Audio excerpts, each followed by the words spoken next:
One of the many genres of movies that pique my interest are video game adaptations. They are essential to bringing games we know and love to life. These types of movies are a great way to appeal to the audience that plays the game and even draw in a new audience for just the movie alone. Nintendo has been one of these gaming companies to follow this trend with movies based on their games like Mario and Pokemon. Specifically, they have a movie based on their beloved game, Animal Crossing. Released in Japan on December 16, 2006, Animal Crossing the movie followed the success of the second game in the series, Animal Crossing Wild World, which is also what it's based on. The movie did pretty well, bringing in 1.7 million yen, which is 16.2 million in US dollars, and makes it one of the higher ranked video game adaptations released in Japan alone. I've been wanting to see this movie for quite some time now, and I finally decided to sit down and see what it's all about. As an Animal Crossing YouTuber and avid lover of this game, I don't know how I haven't watched it sooner. This movie is wholesome, beautifully animated, and creates its own story while still sticking to the basis of what Animal Crossing is. It features familiar faces like Tom Nook and Rosie and shows game mechanics like fishing, talking to villagers, and moving to a new place. However, what stuck out to me is that this movie expands on what Animal Crossing is by creating its own story with themes and messages that relate to human experiences. Themes that revolve around the basis of what it means to be human, masked with a charming and digestible animation for kids.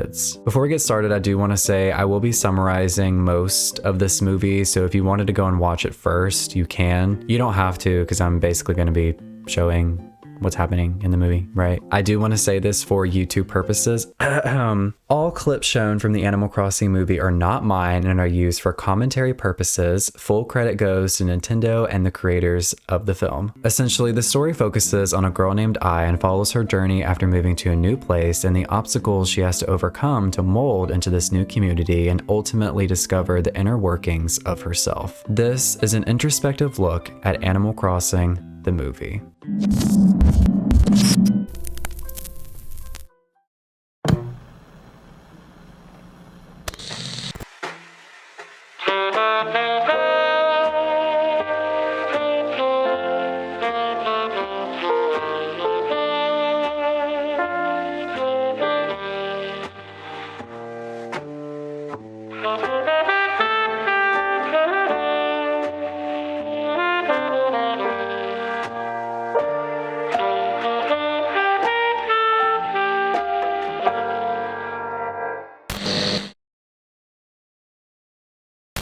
In the beginning, Ai's first issue she faces is her sense of belonging and finding her place in this new community. Shortly after settling into Animal Village, as we see through the beginning scenes of the movie, Ai's first instinct is to get to know her fellow neighbors. This is apparent when Tom Nook sets her to deliver packages to the residents of Animal Village. First, she meets Rosie, but she's completely distracted by the new dress delivery to the point that Ai can't really get a word out. After Rosie finally notices Ai is new here, she states that Ai must have moved here to set off on a solitary journey in order to forget about him and mend her broken heart. Next, she delivers to Alfonso, but he completely ignores the fact she's new and runs off to catch a butterfly. Just like Ai, anyone stepping into a new environment has to navigate the awkwardness of finding their place in people. To be fair, it is Ai's first moments in Animal Village, and finding connections isn't necessarily instantaneous, but it's clear that this isn't what she thought would happen. After the first two somewhat failed encounters, she delivers to Whitney, who finally notices she's new. This is where Ai finally perks up, because it's her first time since being here that someone has taken notice of the newest addition to Animal Village. Immediately from this interaction, Whitney can be seen as a more mature character, and she tells Ai that even though the work she's doing can seem tedious, a polished lady can shine brightly in any circumstance. She then offers for her to come by anytime for advice. It's like Whitney knew that Ai would really appreciate a warm greeting to her new place. Whitney's guidance also foreshadows obstacles in Ai's near future that we'll touch on in a bit. After her first long and tiring day in Animal Village, Ai sets off to her new home where she happily thinks to herself that this house is the beginning of her first time on her own. She's interrupted by these thoughts when she unknowingly runs into a spider, which causes another character to appear and try to catch it. After the character captures it, he introduces himself as Yu from a nearby village. I like how the human character names are I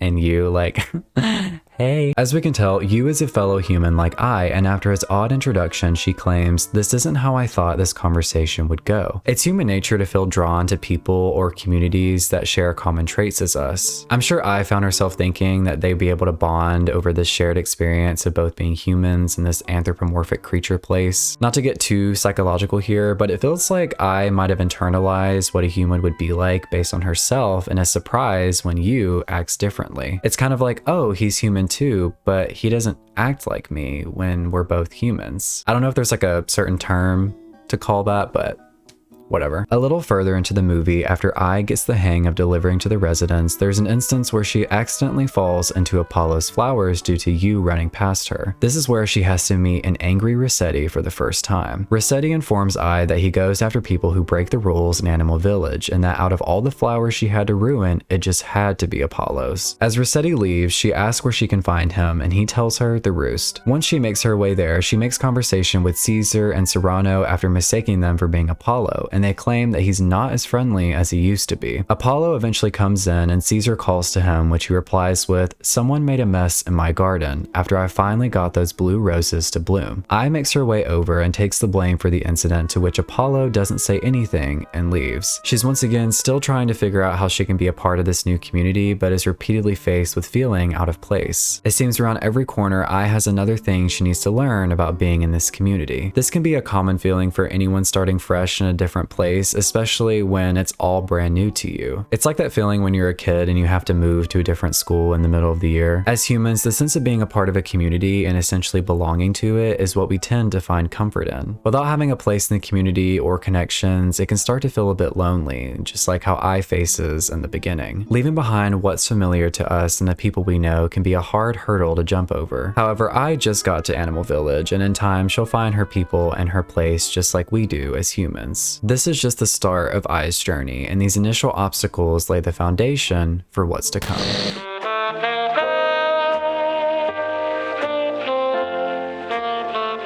As time goes on, the good news is Ai kind of pushes past her difficulty to belong to this community as she gets used to her new life. After feeling defeated from the failed apology attempt with Apollo, this is where she meets a new character, Margie, who helps her push the heavy bike with all the packages. When Ai politely declines her help, this is where Margie mentions that she's strong and it's one of her talents. Ai then spots a cherry tree, and they proceed to sit under it and immediately hit it off. This makes one of Ai's first genuine connections in the story. While talking about using the cherries to make a pie, this is where Margie makes a good comparison by saying that talents are like cherry pie. She claims that if you don't use your talents, they'll just go to waste, like how food goes to waste eventually. This sparks two more themes that the film portrays, and that's self-discovery and friendship, and ties them together. Later that night in her home, Ai writes to her mother to state that she's getting used to her new life and talks about her new friendship she formed with Margie. This is where it's revealed that Margie's dream is to be a clothes designer. This is how Margie makes use of her cherry pie, or talent. That same night, as Ai strolls along the beach, she comes across a message bottle that tells her that on the night of the winter festival, a miracle will occur. This miracle that the bottle speaks of plays a very important part later in the movie, so keep that in mind. Fast forwarding a bit, she eventually becomes closer with other characters like Rosie, Alfonso, and Yu. A series of scenes plays out where the group goes cave exploring, which I think is a cool way to have this movie create some of its own bits outside of Animal Crossing. We still can't go exploring caves in Animal Crossing, and this movie came out like almost 20 years ago. However, despite these other friends Ai makes, her and Margie's relationship plays a big part in her character development. This friendship influences Ai to ask the big question we all have in life: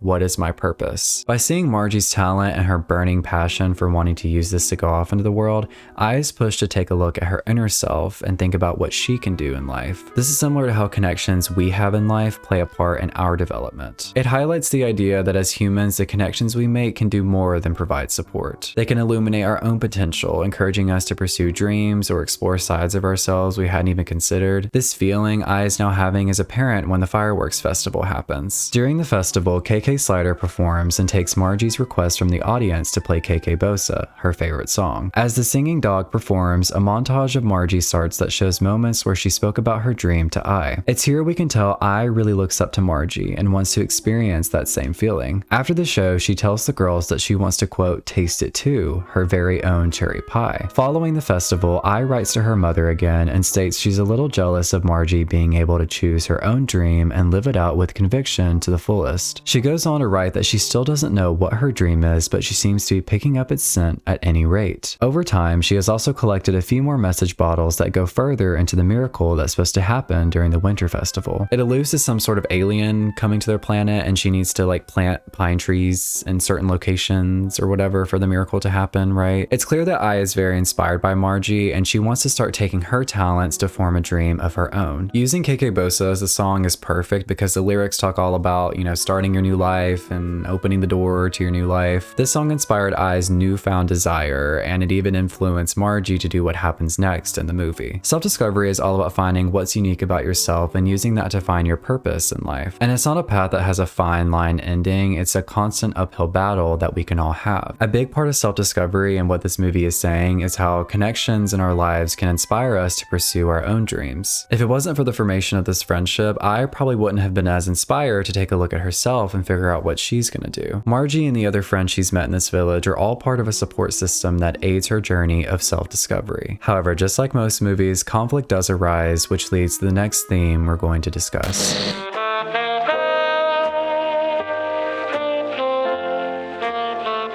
At this point, time has passed and it's autumn now. We see a seemingly distressed Ai running through the trees, and a flashback appears showing that Rosie confronted Ai about not coming to Margie's farewell party. This is where she learns that Margie has moved away to become a designer without telling her. This obviously upsets Ai, and she makes her way to the roost, with Whitney being the only other customer in there. As her usual coffee is being brewed, KK Bosa plays on the speakers, and this is when another montage of Margie plays, highlighting the significance of their friendship. Brewster offers a sentimental remark by saying that Margie is probably listening to the same song right now, which causes Ai to start crying. This scene, when I watched it, I was kind of like, oh, yeah, wow, that's like real AF. Whitney then snaps at her tears and questions why she's acting all depressed, and that being happy about a friend's decisions is how to be a proper lady. Ai responds that there's no way she wouldn't be happy for her, and it's the fact that Margie didn't tell her she was moving that's upsetting her. She then makes the realization that Brewster and Whitney also knew about the move, and Ai sadly states she thought her and Margie were friends. Whitney begins laughing at her crying and tells her that if you thought you had a bond as a lady, then you did without a doubt, but she should believe in herself more. She goes on to say that if you believe in yourself, then your friends will believe in you more. I don't blame Ai at all for being sad about Margie leaving without telling her, but Whitney's advice holds true. Whitney understood that Margie had a dream she wanted to pursue, and with the help of Ai's friendship, she was able to believe more in her abilities and take the final jump to actually doing it. Ai is faced with this obstacle of losing this friendship and being able to take what she gained from that to put it towards herself. Whitney's right, Ai needs to believe in herself as much as Margie did. No one can make you believe in yourself. That foundation has to be laid first, and the connections we make along the way can push that even further. Upon hearing that, Ai accepts this wise information, and later as she walks along the beach, she spots another character, Wendell. He begs her for some food, to which she takes him to her house and provides him that. During his rice ball feast, Ai intently watches him eat and makes a note that he looks like he's having fun eating. He replies with, "When you're starving, you become sad, and when you're sad, you're hungry." Surfacely, Wendell was starving for food, so he was sad, and Ai is sad, so she should eat something. But it's interesting that he says this because I feel like it can relate to Ai's current situation. She's currently starving in the sense that her source of hypothetical food, which is Margie, is now gone, making her sad. In turn, she's also sad with herself, and she's hungry for finding her own purpose. A knock is heard from the door, and Pete gives her a letter from the one and only Margie, and when she turns around, Wendell is gone like the wind. In the letter, Margie apologizes and knows that Ai is probably upset that she didn't tell her about moving. She proceeds to write that she knew she'd start crying if she had to tell Ai directly, and that she didn't want to take the first step of her dream with tears in her eyes. Inside the envelope with the letter, Margie attached a photo of herself, and on the back a picture of Ai eating pie, saying it was time for her to eat her own cherry pie. Ai always supported and believed in Margie, and this influenced her to stop chasing the dream and actually do it. I think that Margie not telling Ai wasn't an act of rudeness, but a way for her to step into her dream without looking back. But if my best friend had went and left without telling me, like,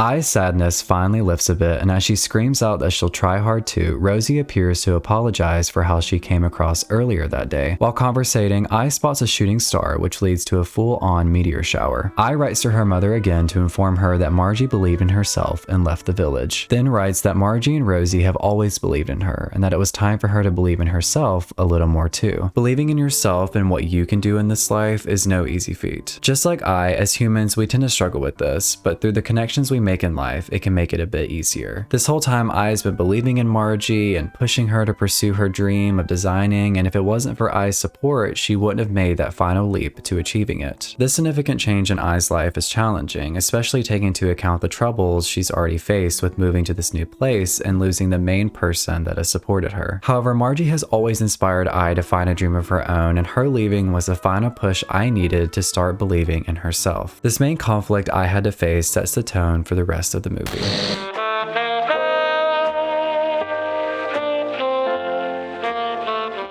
It's winter now, and it's time for the Winter Festival festivities to begin. As she runs through the snow-covered land clutching some notebooks, Rosie calls to her and shows off her lights display. She tells her that she doesn't know about stars or aliens, but to not work too hard. Ai runs away and says, "I'll be eating my cherry pie for sure." She then meets with Celeste at the museum to stargaze and possibly get answers to the meaning behind her mysterious message bottles. Ai claims that the messages mean that a UFO will come to Animal Village, and Celeste encourages this by saying it could indeed happen. Ai looks through the telescope again and spots an actual UFO that crashes nearby. All the residents proceed to rush to the crash site, and a woozy Gulliver in a spacesuit pretending to be an alien comes out. He asks everyone to retrieve the 5 missing parts so he can return to space. Everyone splits up to find them, and Ai, Rosie, Alfonso, and Yu return to the cave they went to earlier in the movie. As they struggle to move the rock blocking the entrance, it begins to push and Margie finally appears. After the group reunites, Yu spots one of the parts on top of the Seismosaurus fossil in the cave, and by working together, they were able to retrieve it. Once returning the final piece to Gulliver, it turns out that there were 6 pieces found instead of 5. After this discovery, a light shines in the sky and real UFOs start to appear. The part Ai's group found turned out to be a foreign life form, and it casts light around her, forming a space-like scene. The little UFO dances around her for a bit until flying into the sky and makes her face into a constellation. Everyone stares at the beautiful sky while Apollo comes up beside Ai and says, "That was pretty great." She proceeds to apologize for messing up his flowers all that time ago, and Apollo finds it funny that she's still worrying about that. He pats her on the head and also apologizes. Ai is then declared the winner of the lights contest, and everyone celebrates. Gulliver then flies away, and it's revealed that he sent the message bottles to create the scene of all the lights on the trees for him to see above. Ai leaves us with a final remark where she says to her mother for the first time she truly felt like a member of Animal Village. Wow. Wow. It's beautiful. It's beautiful, isn't it? It's beautiful. Wow. Oh, baby. Oh. Oh. I guess you can say that 2 miracles did in fact happen at the Winter Festival. By listening to the message bottles she collected, she did meet the alien that was intended to come. But the other miracle is that Ai finally feels at home in her new place. Through struggling to mold into this community, finding her people, her closest friend leaving, and ultimately coming to terms with who she is, she was able to overcome all of this in the end.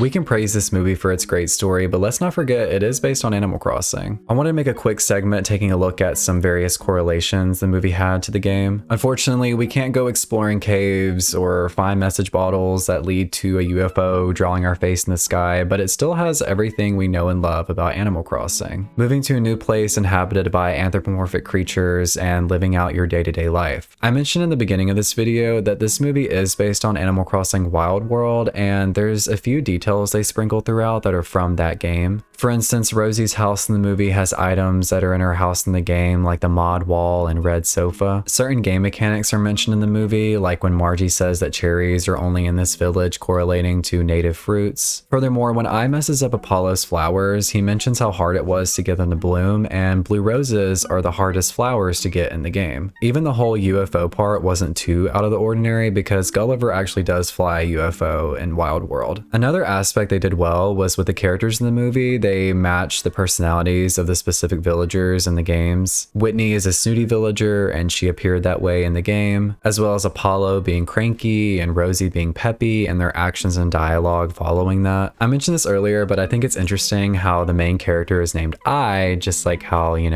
I am in Animal Crossing, you know, like, okay. As in, you know, I'm moving to the town and you know what I'm saying. Overall, Animal Crossing is a life simulation game, and this movie basically is about the passage of time. To me, the creators of this film took what Animal Crossing is and didn't try to stray too far away from it. Even the movie on its own with no prior knowledge of the game can still be enjoyed on its own.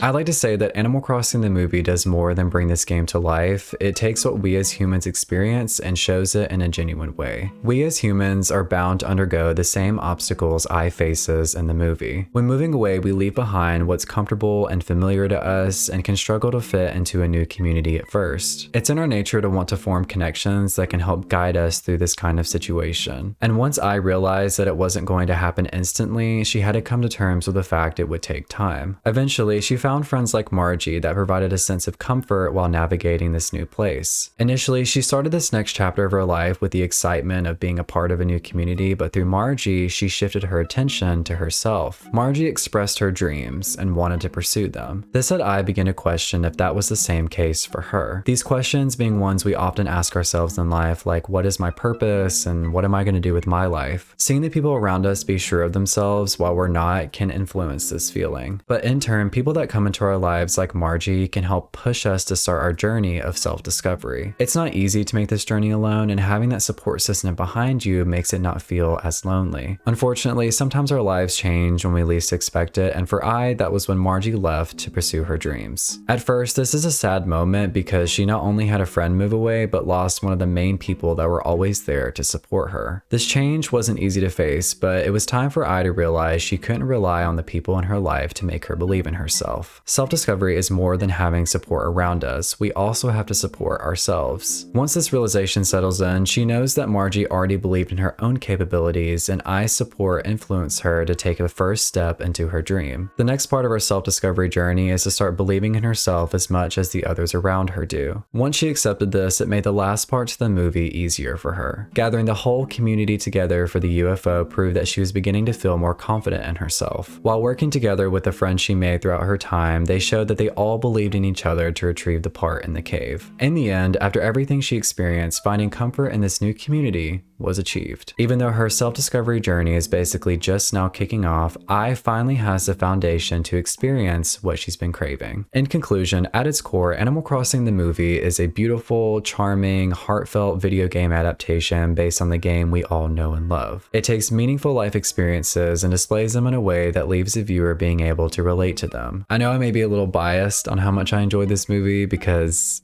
I love Animal Crossing. The art style is also a big part of why I enjoyed it so much. It's vibrant and pleasing to look at, and it perfectly represents this game. If you haven't seen this movie, you should totally go and watch it. I didn't include every little thing that happened in the movie, so you should watch it. If you want, you should. If you like Animal Crossing, you should. Thank you guys for watching this video, and let me know your thoughts in the comments. What are some things you liked about the movie, and do you relate to any of the themes discussed? I hope you guys enjoyed taking a look at this movie with me, and I'll see you guys next time. Goodbye.